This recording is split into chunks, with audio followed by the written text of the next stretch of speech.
Hello everyone, welcome to Shreeji classes. आज जो class होने वाली है उसमें हम रिएक्टिविटी सीरीज की बात करेंगे। ठीक है।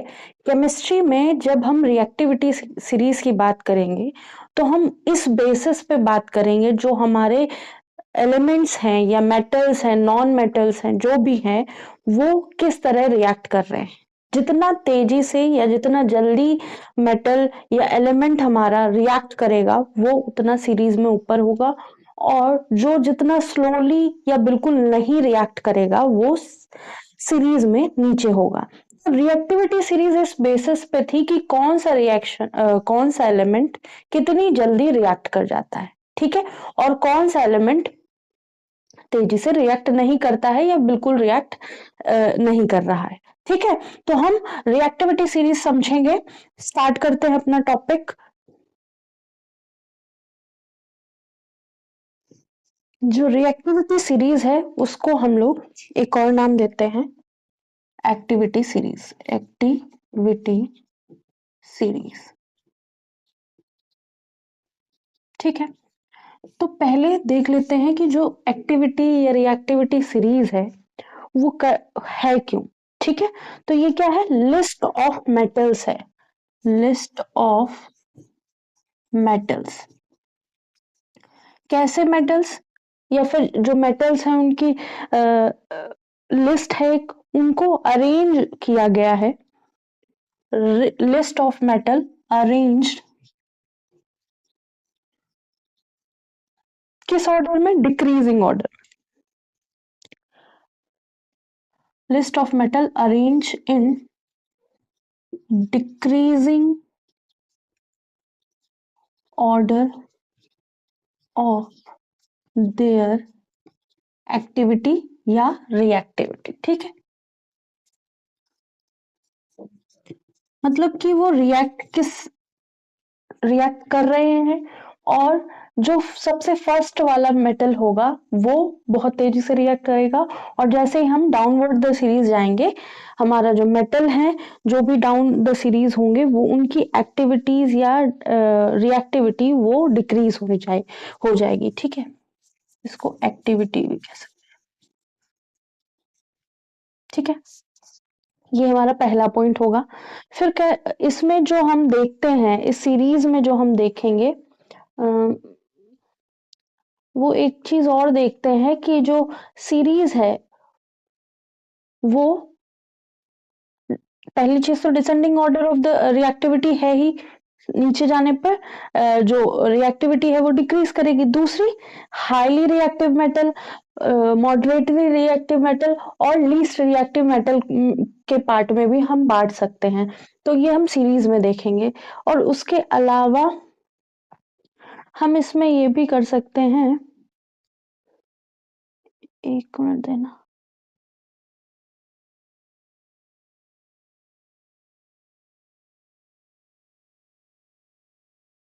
जो ये रिएक्टिविटी है वो हेल्प करती है डिस्प्लेसमेंट रिएक्शन में। Help in displacement reaction.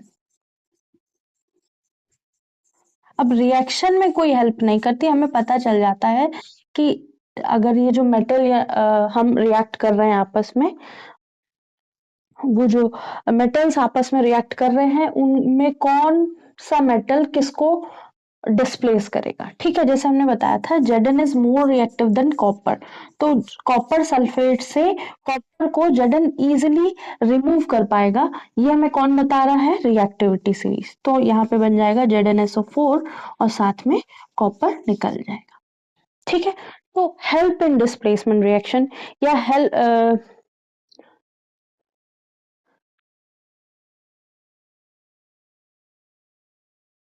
या कह सकते हैं इसमें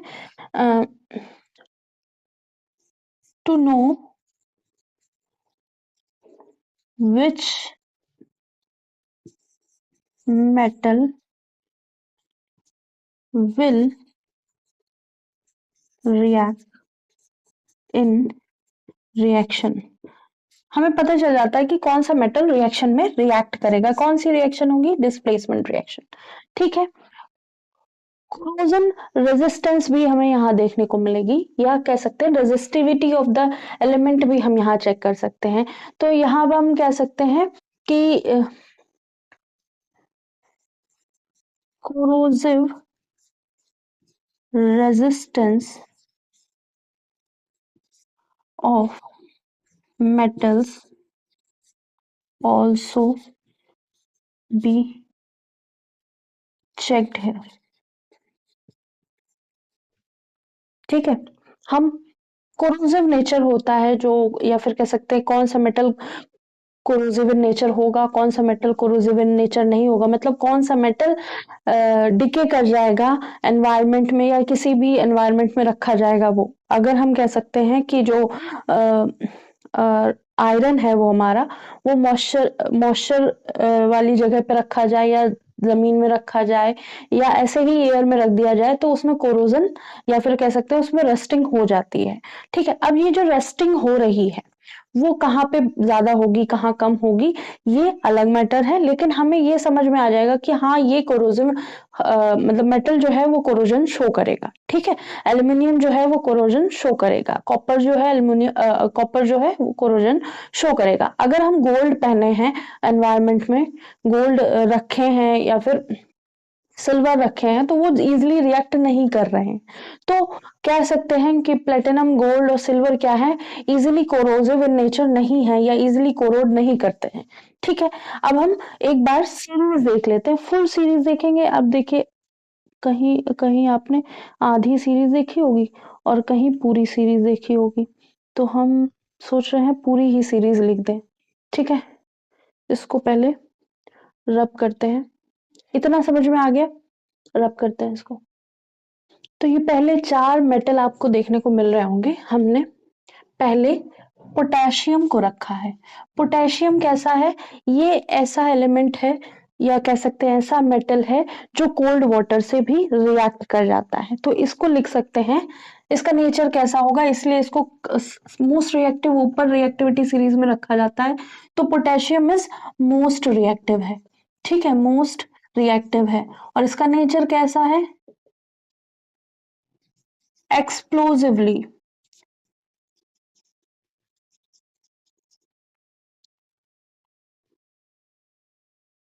react with cold water, with cold water, ये ठंडे पानी से भी रिएक्ट कर जाता है, तो बहुत बुरी तरह रिएक्ट करता है ये। ठीक है, इसलिए इसको रिएक्टिविटी सीरीज में सबसे ऊपर रखा गया। अब जो सेकंड है हमारा, सेकंड जो हमारा मेटल है वो है सोडियम। सोडियम भी बहुत वेरी रिएक्टिव, वेरी रिएक्टिव, या ये vigorous reactive with cold water, ये भी कोल्ड वाटर से रिएक्ट कर जाएगा। ठीक है, तो ये जो चैप्टर है ना, इसमें सबसे ज्यादा अगर कुछ इंपॉर्टेंट है, सबसे ज्यादा अगर कुछ इंपॉर्टेंट इस चैप्टर में है, तो वो यही है, रिएक्टिविटी सीरीज और कोरोजन वाला फैक्टर। ठीक है, वो सब जगह सभी एग्जाम्स में, छोटे बड़े कोई भी एग्जाम है, सब में पूछा जा रहा है। ठीक है, तो पोटेशियम की बात हो गई, reactive, explosively reactive in nature, या react explosively in cold water. ठीक है, ठंडे पानी से बहुत बुरी तरह रिएक्ट करता है, ये भी बहुत बुरी तरह रिएक्ट करता है। अगर कैल्शियम की बात करी जाए, तो कैल्शियम क्या है? स्ट्रांगली, मतलब देखिए ऐसे वर्ड इसलिए यूज किए गए हैं कि कह सकते ये सारे ही बुरी तरह रिएक्ट कर रहे हैं, या ठंडे पानी से बहुत तेजी से रिएक्ट कर रहे हैं। ठीक है, जब बहुत तेजी से रिएक्ट कर रहे हैं ठंडे पानी से, तो क्या कह दिया गया? तो ये कह दिया गया कि ये बहुत, जैसे ही पानी पड़ा बम जैसा फूट गया, ये जैसे ही पानी पड़ा थोड़ा सा पटाखे जैसा फूटा, और ये जैसे पानी पड़ा इसने एक दो मिनट लिए और रिएक्शन करना शुरू किया। तो इस बेसिस पे किया गया। ठीक है, तो इसीलिए अलग अलग वर्ड, एक्सप्लोसिवली यहाँ पे विगरसली यूज किया गया है।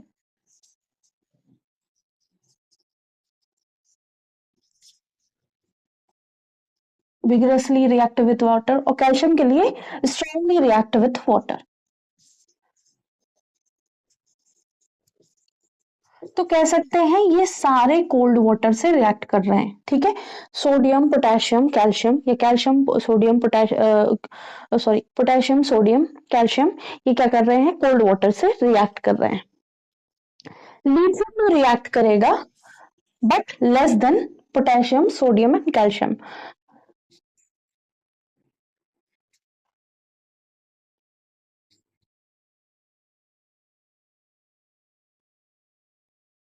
React with cold water. यहाँ पे भी कोल्ड वाटर की ही बात करी। कोल्ड मतलब एकदम फ्रीज्ड पानी नहीं, रूम टेम्परेचर हो, रूम टेम्परेचर से थोड़ा नीचे हो, वो चल जाए। ठीक है, लिथियम के बाद आई बारी बेरियम की। ठीक है, होप सो इतना समझ में आ गया होगा। ये सारे मोस्ट रिएक्टिव या कह सकते हैं स्ट्रांगली रिएक्टिव मेटल्स है।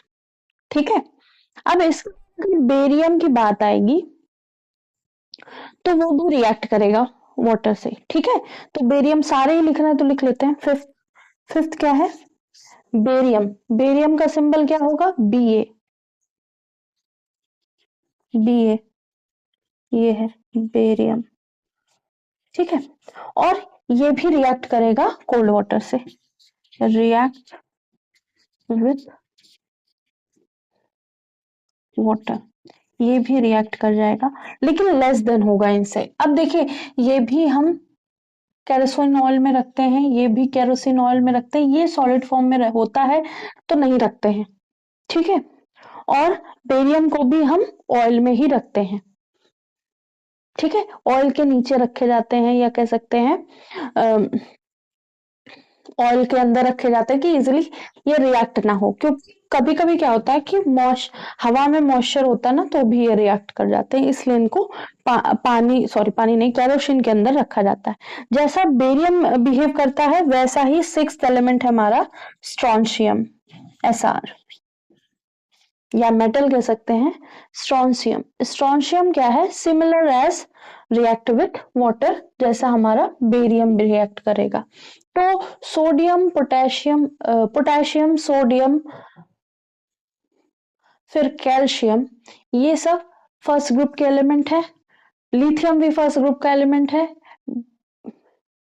बेरियम और स्ट्रोंशियम, ये भी फर्स्ट ग्रुप के एलिमेंट है। ठीक है, तो ये सारे फर्स्ट ग्रुप के एलिमेंट है। फर्स्ट ग्रुप कह सकते हैं या एस ब्लॉक एलिमेंट कह सकते हैं। एस, क्योंकि ये तो सेकंड का है। तो एस ब्लॉक एलिमेंट के जो एस ब्लॉक में जो एलिमेंट्स होते हैं या मेटल्स होते हैं, they are most reactive, even react with cold water. ठीक है, कोई भी कहीं से भी क्वेश्चन आ जाए, कैसे भी पूछ ले कि इनमें से मोस्ट रिएक्टिव कौन सा है, तो फर्स्ट ग्रुप वाले या फर्स्ट सेकंड ग्रुप वाले या एस ब्लॉक वाले एलिमेंट आपको दिख जाए तो वो स्ट्रॉन्ग रिएक्ट करेंगे विथ वाटर, कोल्ड वाटर से रिएक्ट कर जाएंगे, और बहुत बुरी तरह रिएक्ट करेंगे कि दे कैन एक्सप्लोड, वो एक्सप्लोड भी कर सकते हैं। ठीक है, इसलिए इन सबको ऐसे कैटेगरी वाइज रखा, लेकिन ये भी बहुत बुरी तरह से रिएक्ट करते हैं। ठीक है, जैसे घरों में व्हाइट वॉश होता है तो कैल्शियम, कैल्शियम ना चूना पत्थर आता है, चूना पत्थर को क्या करे, कोई क्लाइम को पानी में डाल दिया जाता है, वो ठंडे पानी में डालो, पानी गर्म करके तो नहीं डाला जाता, या उसको स्टीम में तो नहीं वो किया जाता है, रिएक्ट कराया जाता है, उसको ठंडे पानी में डाल दिया जाता है और उसका टेम्परेचर विगरसली 1-2 मिनट में बहुत तेजी से बढ़ने लगता है। ठीक है, जिस भी टम्बलर में, जिस भी कंटेनर में रखा होगा उसका टेम्परेचर बहुत हाईली बढ़ जाएगा। ठीक है, अब इसके बाद एक और आता है, ये अभी सारे रिएक्टिव ही चल रहे हैं। ठीक है, इतना नोट कर लिया, हम सेवेंथ पे पहुंचते हैं। स्ट्रोंशियम भी लिख लीजिए, अगर नहीं दिख रहा होगा तो लास्ट में स्ट्रोंशियम है। ठीक है, नेक्स्ट जो हमारा होगा, ये अभी सारे रिएक्टिव ही हैं, इनको कैसे भी जो भी होंगे सब सोडियम पोटेशियम से कम रिएक्टिव होंगे। ठीक है, ये सारे किस में रखे जा रहे होंगे? ये सारे ऑयल में रखे जा रहे हैं। जो सॉलिड फॉर्म में मिल रहा है वो तो नहीं रखे जा रहे हैं, जो बेसिकली है तो सारे सॉलिड फॉर्म में, कुछ हार्ड फॉर्म में होते हैं, कुछ ऐसे होते हैं कि कैसे भी रिएक्ट कर जाते हैं, तो इसलिए ज्यादातर केरोसिन ऑयल में रखे जाते हैं। स्ट्रोंशियम हो गया, उसके बाद सीजियम रखा गया। ठीक है, सीजियम कहाँ है?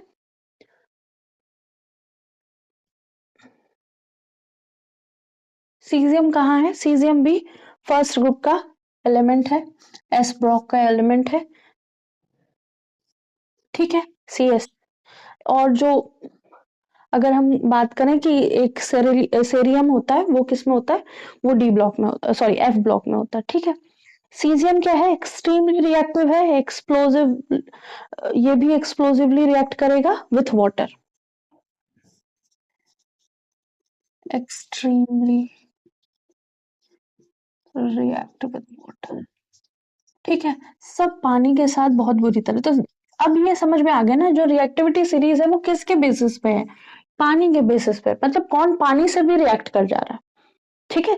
तो मेटल जो है वो हमारे पानी से भी रिएक्ट कर जा रहे हैं। सीजियम के बाद क्या बात आई, सीजियम के बाद हमारा आया रुबीडियम, आरबी, ये भी रुबीडियम, ये भी रिएक्टिव है सेम एज सीजियम, ठीक है। नाइन्थ क्या आया, नाइन्थ जो आएगा, बेसिकली आपने देखे होंगे जो लोग भी जहां से भी पढ़ रहे हैं, शुरू के 5-6 करा लेते हैं, मिड के जो नॉर्मल वाटर से रिएक्ट नहीं कर रहे हैं, वार्म वाटर से रिएक्ट कर रहे हैं वो करा दें, और जो लास्ट के हैं silver gold, gold silver platinum, वो करा दिए जाते। तो मैंने सोचा पूरी ही करा देते कि बाकी मेटल कहाँ गए, ठीक है, इसलिए बाकी और इसमें कुछ नया नहीं है, बाकी वही चीजें हैं, ठीक है। तो हो गया, rubidium is very reactive similar as caesium, ठीक है। रुबिडियम के बाद जो हमारा 9th एलिमेंट होगा दैट इज मैग्नीशियम। तो ये सारे भी फर्स्ट ग्रुप या सेकेंड ग्रुप या कह सकते हैं एस ब्लॉक एलिमेंट के ग्रुप चल रहे हैं। Magnesium is reactive, slowly react, यहाँ से मैग्नीशियम जो है ना, यहाँ से हमारा जो भी है कोल्ड वाटर काम करना बंद कर देगा। तो यहाँ कह सकते हैं slowly react with cold water, ठीक है, slowly react with cold water. और यहां से क्या करेगा, vigorously react with warm water, गर्म पानी के साथ ये जल्दी से रिएक्ट कर जाएगा, ठीक है। नेक्स्ट 10th जो हमारा मेटल है वो है एल्यूमिनियम, ये भी रिएक्ट करेगा किससे, ये भी रिएक्ट करेगा वार्म वाटर से, ठीक है। एल्यूमिनियम रिएक्ट या strongly react with warm water, और ये किससे, एसिड वगैरह से भी रिएक्ट कर रहे हैं, ठीक है। देखिए ये सारे मेटल जो इनके ऊपर थे वो पानी के साथ रिएक्ट कर रहे थे, पानी के साथ रिएक्ट कर रहे थे, तो पानी में क्या है, एसिड बेस दोनों की क्वालिटी है। तो जब हम वाटर को बेस के साथ रिएक्ट करेंगे तो वाटर बिहेव एज एसिड, जब हम वाटर को एसिड के साथ रिएक्ट कराएंगे तो वाटर बिहेव एज बेस, ठीक है। तो जब ये ऊपर वाले मेटल्स वाटर के साथ ही रिएक्ट कर रहे हैं, बहुत बुरी तरह रिएक्ट कर रहे हैं, हमको एसिड की जरूरत ही नहीं पड़ रही है, ठीक है। एसिड के साथ भी रिएक्ट करेंगे। अगर यहाँ पे हम बोल रहे हैं कि एल्यूमिनियम इज रिएक्ट विथ या फिर रिएक्ट विथ एसिड्स, तो इसका मतलब ये नहीं कि ऊपर वाले रिएक्ट नहीं कर रहे, ऊपर वाले कर रहे हैं, बहुत बुरी तरह कर रहे हैं। ये ऐसा है जिसका हम रिएक्शन बहुत अच्छे से देख सकते हैं, क्योंकि ये क्या कर सकता है, ये अपने ऊपर एक लेयर बना देता है, क्या बना देता है, प्रोटेक्ट ऑक्साइड लेयर बना देता है, ठीक है। तो ये भी, इसका भी कोरोसिव नेचर होता है एक तरह से। तो हमने क्या लिख लिया, रिएक्ट विथ वार्म वाटर और रिएक्ट विथ एसिड, यहाँ लिख सकते हैं,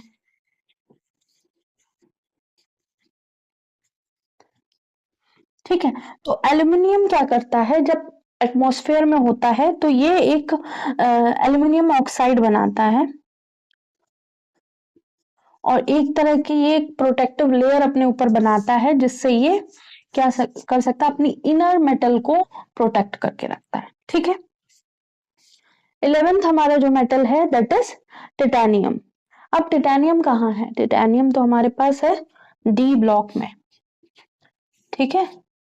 इससे पहले एल्यूमिनियम कहाँ था, एल्यूमिनियम था पी ब्लॉक में, ठीक है।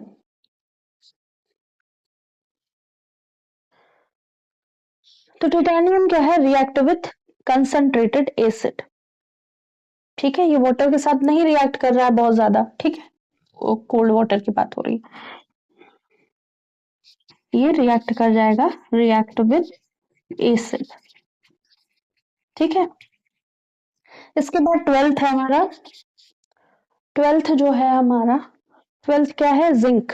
जिंक रिएक्ट करेगा एसिड, डिस्प्लेस डिस्प्लेस करेगा लेस रिएक्टिव मेटल्स को। अब जिंक तो पता ही है आप, जिंक के बहुत सारे एग्जाम्पल देख चुके हैं, ठीक है। तो ये क्या करेगा, ये भी रिएक्ट करेगा, रिएक्ट विथ, अभी ये ऊपर वाले क्या था ना, एसिड, डाइल्यूटेड एसिड के साथ भी रिएक्ट कर जाएंगे, और ये रिएक्ट विथ कंसंट्रेटेड।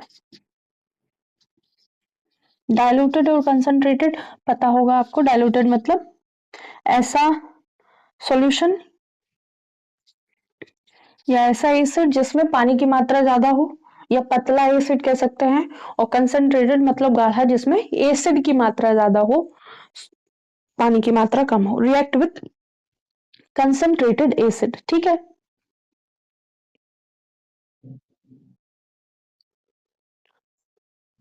और डिस्प्लेसमेंट रिएक्शन शो कर रहा है, मैंने आप लोगों ने देख ही लिया कि डिस्प्लेसमेंट रिएक्शन शो कर रहा है, तो इसको ये जिंक से जितने भी नीचे वाले मेटल होगा उसको डिस्प्लेस कर देगा, ठीक है। इतने हो गए, 12 हो गए, अभी 5-6 और होंगे, 8 और हैं, ठीक है। तो होप सो इतना समझ में आ गया होगा, इसको भी रब कर देते हैं।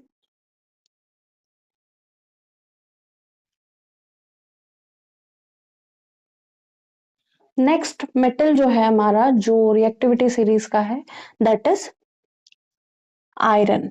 तो नेक्स्ट मेटल आयरन है। आयरन का कोरोसिव नेचर हम जानते हैं कि आयरन में रस्ट लग जाती है, रिएक्ट करेगा विथ, ना ये कोल्ड वाटर से रिएक्ट करेगा, ना ही ये वार्म वाटर से रिएक्ट करेगा। ये किससे रिएक्ट करेगा, रिएक्ट विथ स्टीम, ठीक है। तो इसके पहले वाले वार्म वाटर से रिएक्ट करेगा, जिंक भी हमारा वार्म वाटर से रिएक्ट करेगा, ठीक है। तो आयरन रिएक्ट विथ स्टीम, ठीक है। तो कोल्ड वाटर ना वार्म वाटर, ये किससे रिएक्ट करेगा, स्टीम से। और ये भी अपने नीचे वाले एलिमेंट को क्या कर देगा, डिस्प्लेस कर देगा। यहाँ पे रस्ट देखने को मिलेगी, जंग देखने को मिलेगी, रस्ट इन प्रेजेंस ऑफ, या rusting in presence of moisture, in presence of moisture, moisture होगा तो यहाँ पे रस्टिंग देखने को मिलेगी, ठीक है। नेक्स्ट जो हमारा मेटल है that is tin. Tin, tin का फॉर्मूला या कह सकते हैं सिंबल है SN। टिन भी हमारा किससे रिएक्ट करेगा, स्टीम के साथ रिएक्ट करेगा, और एसिड के साथ भी बहुत स्लोली रिएक्ट करेगा। तो रिएक्ट विथ स्टीम, ठीक है। टिन के बाद जो आएगा वो क्या होगा, लेड। लेड क्या है, PB, लेड PB। ये भी रिएक्ट विथ स्टीम, या फिर कह सकते हैं लेस रिएक्टिव विथ एसिड, या slowly reactive with acid. Copper आएगा,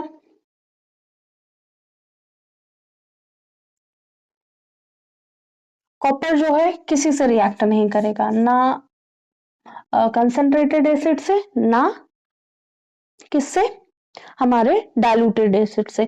तो यहाँ पे हम ये भी लिख सकते हैं, ये तीनों कैसे, स्लोली रिएक्ट विथ एसिड, ये सारे एसिड से स्लोली रिएक्ट करेंगे, ठीक है। Copper do not react with acid. तो कॉपर हमारा एसिड के साथ नहीं रिएक्ट कर रहा है, ना, या फिर कह सकते हैं ना ही वाटर के साथ, और वाटर, ना एसिड ना वाटर के साथ। ये सब स्टीम के साथ तो रिएक्ट कर रहे हैं, स्लोली एसिड के साथ रिएक्ट कर जा रहे हैं। लेकिन कॉपर जो हमारा ना किसी भी फॉर्म ऑफ वाटर से रिएक्ट कर रहा है, ना डाइल्यूटेड और कंसंट्रेटेड एसिड से रिएक्ट कर रहा है। कंसंट्रेटेड एसिड से कर जाएगा, ठीक है। यहाँ पे डाइल्यूट एसिड लिख सकते हैं, डाइल्यूटेड एसिड और वाटर से रिएक्ट नहीं कर रहा है, ठीक है। और जब आएगी बात मरकरी की, मरकरी सॉरी Hg जिसका सिंबल है, मरकरी, मरकरी नहीं रिएक्ट करेगा किसी से। मरकरी वेरी लेस रिएक्टिव है, वेरी लेस रिएक्टिव, या फिर वेरी लो रिएक्टिविटी, इनकी बहुत लो रिएक्टिविटी।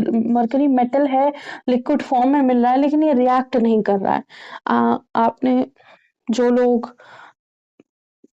सोने से जुड़ा हुआ काम करते हैं या फिर कह सकते गोल्ड से जुड़ा हुआ काम करते हैं, वो लोग क्या करते हैं, उनका जो छोटे छोटे पार्टिकल्स, वो जैसे ज्वेलरी बना रहे हैं या कुछ काम हो रहा है गोल्ड का, तो क्या किए, तो गोल्ड जहाँ पे वो लोग काम करते हैं, कारीगर या वर्कर्स काम करते हैं सोने का, तो वो शेप बना रहे होते हैं या फिर कोई स्ट्रक्चर बना रहे होते हैं, कोई डिजाइन बना रहे होते हैं, उसमें छोटे छोटे पार्टिकल्स सोने के निकलते हैं। उन सोने के पार्टिकल्स को क्या करते हैं, या फिर जो भी उनका वेस्ट निकलता है, अब वेस्ट में जरूरी नहीं सोना ही हो, ठीक है, बहुत सारा वेस्ट होता है, हर तरह का वेस्ट होता है, तो उसको पहले वो लोग साफ कर लेते हैं।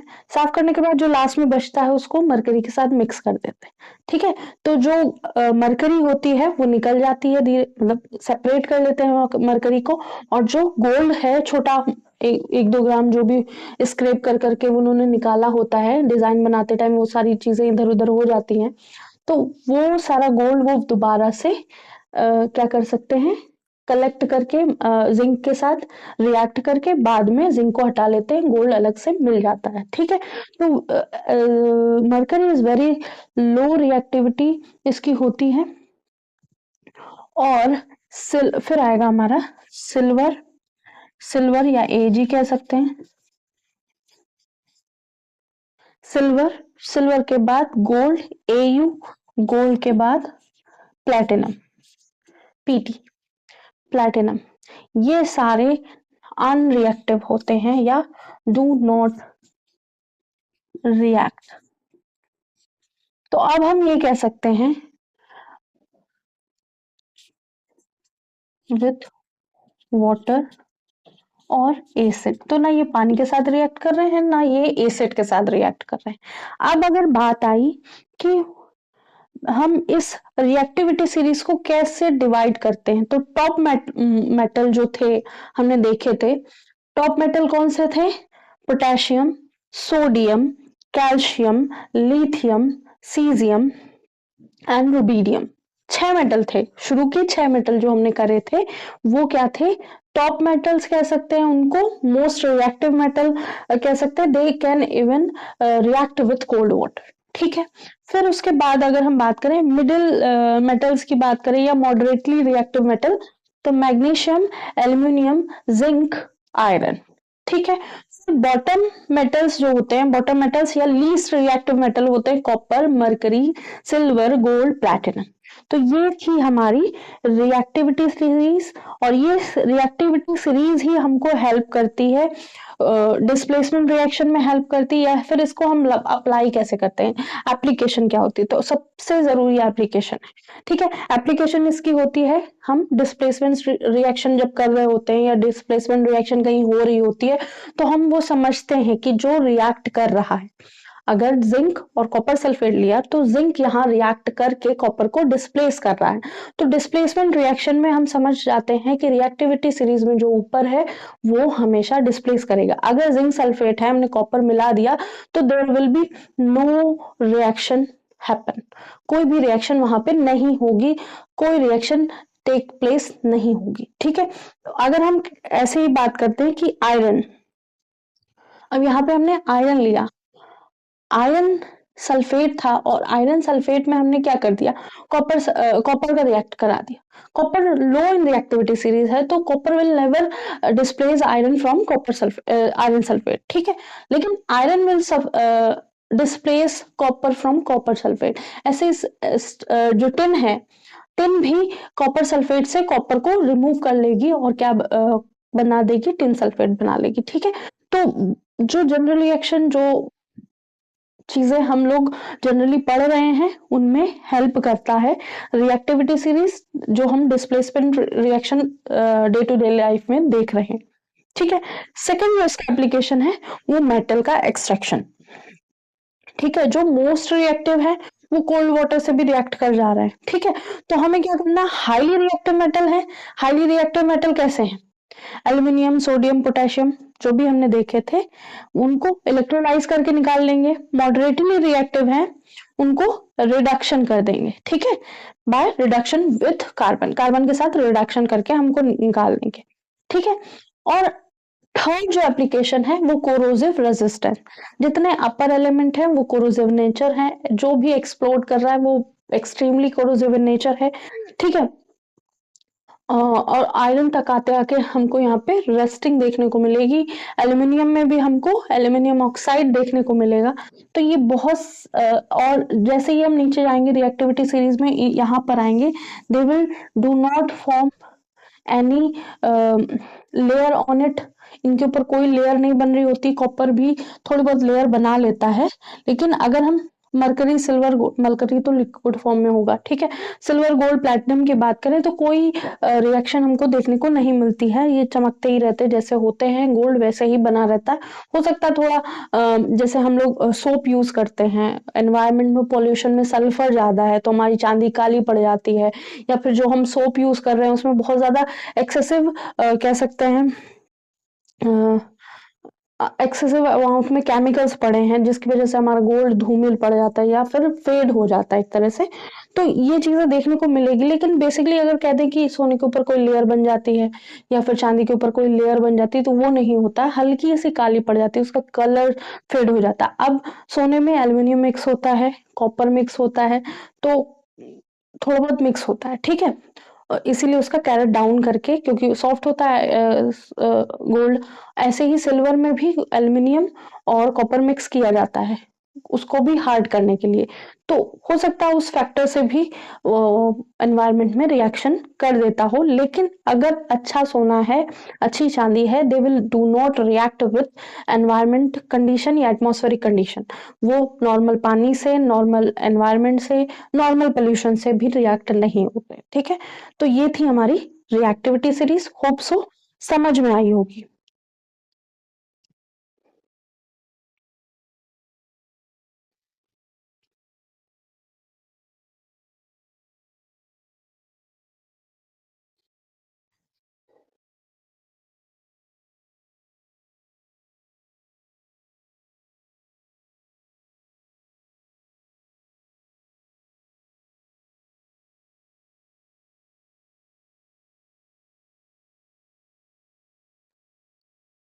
तो आज की क्लास में इतना ही। नेक्स्ट क्लास में हम ये बात करेंगे मेटल और नॉन मेटल आपस में कैसे रिएक्ट करते हैं, ठीक है। रिएक्टिविटी सीरीज आनी चाहिए, याद होनी चाहिए।